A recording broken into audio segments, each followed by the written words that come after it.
Good afternoon students. तो आज हम पढ़ेंगे पत्र। कक्षा 8वीं में हम पत्रों का अध्ययन आज करेंगे।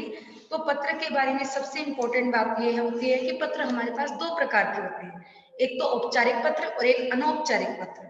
औपचारिक पत्र होते हैं वो ऑफिशियल लेटर, जो हम संपादक वगैरह को भेजते हैं, जो हमारे पत्रिका के संपादक होते हैं या किसी अखबार के संपादक होते हैं, या फिर व्यवसाय से संबंधित पत्र होते हैं, या फिर किसी स्कूल के प्रधानाचार्य या प्रधानाध्यापक को जो पत्र लिखे जाते हैं, वो सब किस में आते हैं? औपचारिक पत्रों में आते हैं।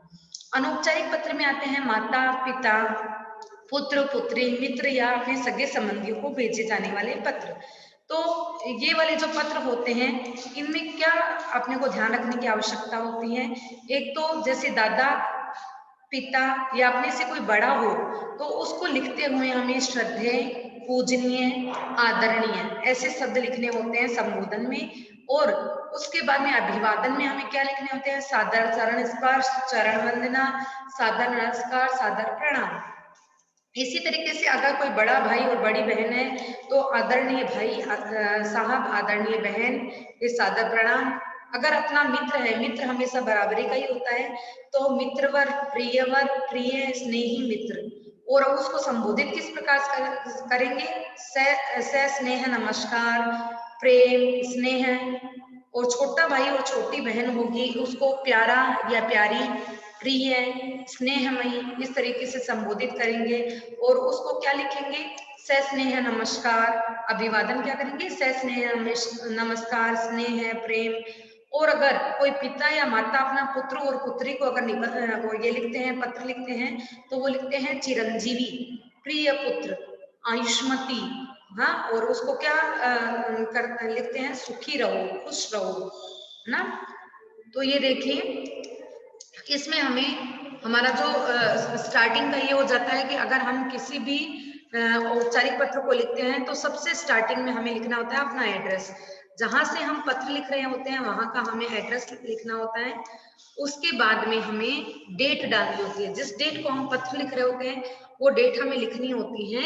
उसके बाद में हम जैसे पूजनीय दादाजी, पूजनीय दादी जी, पूजनीय पिताजी, पूजनीय माताजी, इस तरीके से हम लिखते हैं। फिर उसके बाद में हम उसका अभिनंदन करते हैं, सादर प्रणाम, सप्रेम नमस्कार। ये सप्रेम नमस्कार किसके लिए आएगा? मित्र वर्ग के लिए ना। और बड़ों के लिए क्या आएगा? प्रणाम, सादर प्रणाम, है ना, इस तरीके से। तो आगे देखिए, जैसे ये पहला अपना है, आपका मित्र बोर्ड की परीक्षा में प्रथम आया है, उसे बधाई पत्र दीजिए। तो मित्र और सगे संबंधियों को लिखे जाने वाले पत्र अपने अनौपचारिक पत्र होंगे। सबसे पहले हम लिखेंगे इसका एड्रेस, डेट, फिर प्रिय मित्र विवेक, प्रेम। कल की नवभारत टाइम्स में तुम्हारी शानदार सफलता के संबंध में पढ़ा, मुझे बहुत प्रसन्नता हुई प्रिय विवेक। मुझे तुमसे यही आशा थी। पढ़ाई के प्रति तुम्हारी लगन को देखकर मुझे तुम पर पूर्ण विश्वास हो गया था। परमात्मा का धन्यवाद है कि उसने तुम्हारे परिश्रम का उचित फल तुम्हें दिया है। प्रिय मित्र, अपनी शानदार सफलता पर मेरी बधाई स्वीकार की करो। मैं परमेश्वर से प्रार्थना करता हूँ जीवन में सफलता सदैव तुम्हारी इसी प्रकार चरण चूमती रहे। तुम्हारा अभिन्न हृदय या तुम्हारा अभिन्न मित्र रजनीश। अगला देखिए, अपने जन्म दिवस पर मित्र को निमंत्रण पत्र। अब निमंत्रण पत्र, बधाई पत्र, ये सब किस में आएंगे? अनौपचारिक में। ये देखिए, अशोक सेन, टैगोर भवन, 53, सुरभित नगर, कोलकाता, ये आपका एड्रेस है। फिर आप लिखोगे दिनांक, प्रिय रंजन, स्नेह। स्नेह का बाद में जहां पर भी आप स्नेह या शुभाशीष ऐसे कुछ देते हैं, उसके बाद में एक्सक्लेमेटरी साइन आपको यहाँ संबोधक चिन्ह लगाना है। आशा है तुम स्वस्थ और आनंद पूर्वक होंगे, मैं भी यहाँ कुशल हूँ। इस बार मेरा जन्मदिन धूमधाम से मनाया जा रहा है, अतः तुम 10 अप्रैल की तिथि मेरे लिए सुरक्षित रखना। तुम 9 अप्रैल को ही यहाँ आ जाना और 11 से पहले मैं तुम्हें जाने न दूंगा। अभी कार्यक्रम की रूपरेखा बननी है, निमंत्रण पत्र भी छपेगा, वह तुम्हारे पास पहुंच जाएगा, परंतु तुम 9 अप्रैल को आना न भूलना। आपकी प्रतीक्षा में या तुम्हारी प्रतीक्षा में, इतना भी लिख दोगे ना, मैं तुम्हारी प्रतीक्षा करूंगा, ये लिखना, ये भी लिख सकते हो। और आपकी प्रतीक्षा में तुम्हारा मित्र या तुम्हारा प्रिय मित्र अशोक। मित्र की माता के आकस्मिक निधन पर एक संवेदना पत्र है। ये स्टार्टिंग में वही सिस्टम है इसमें भी कि आपको एड्रेस लिखना होगा। उसके बाद में अपने प्रिय मित्र जॉन, सप्रेम नमस्कार, कल मुझे दुखद समाचार मिला कि तुम्हारी माता जी का देहांत हो गया है। सुनकर हृदय को गहरा आघात लगा। जॉन, इस गहरे दुख की घड़ी में अपने आप को संभालना। मैं तुम्हारे कष्ट को समझ सकता हूँ, माँ के शीतल आंचल की कमी को अनुभव कर सकता हूँ, परंतु उस परमात्मा के सामने सब विवश है। ऐसा मान लेना जिसने तुम्हें दुनिया में भेजा है उसी ने वापस उन्हें अपने पास बुला लिया है।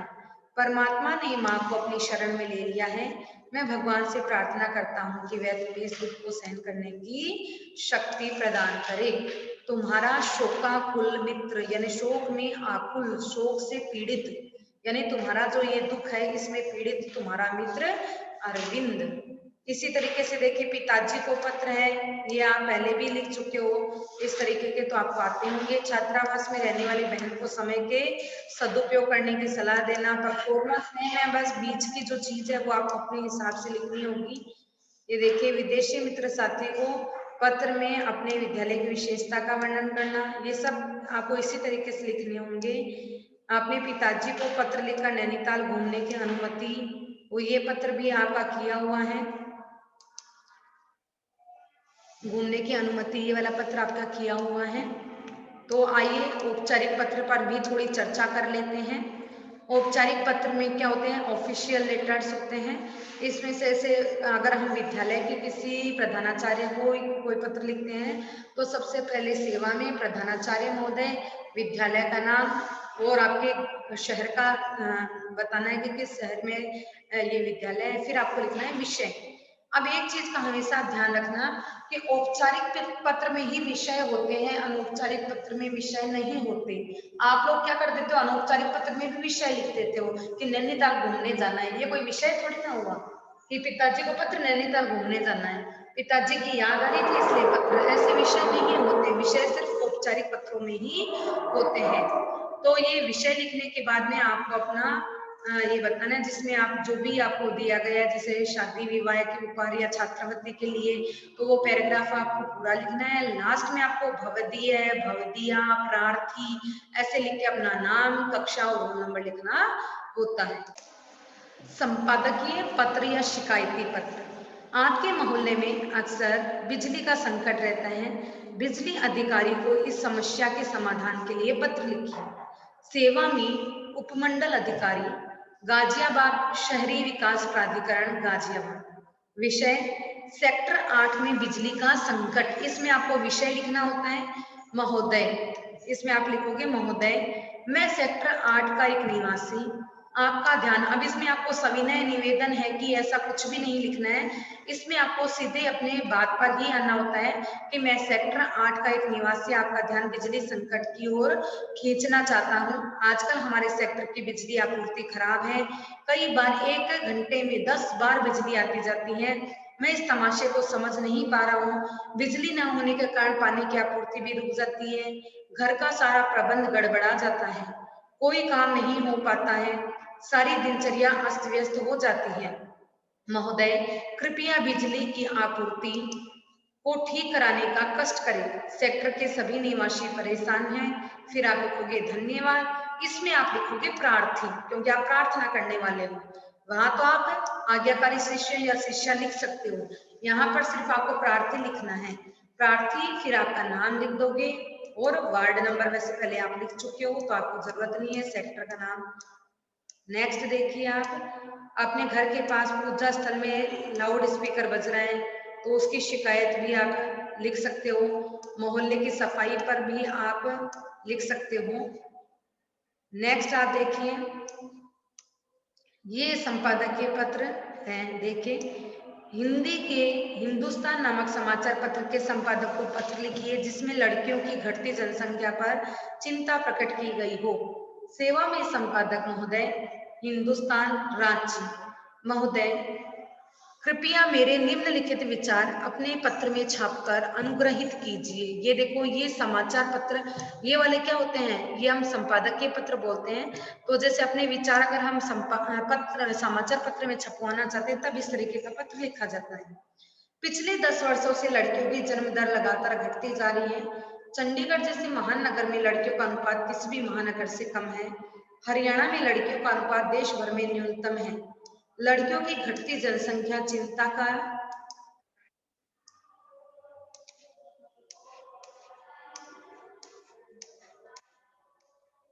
विषय है।